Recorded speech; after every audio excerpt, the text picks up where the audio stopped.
కంటి ముందే నందనం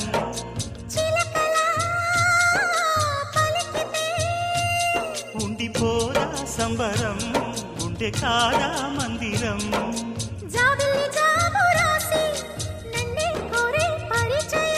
పున్నగ పూలు పూసే వన్నే చిన్నే రసమయం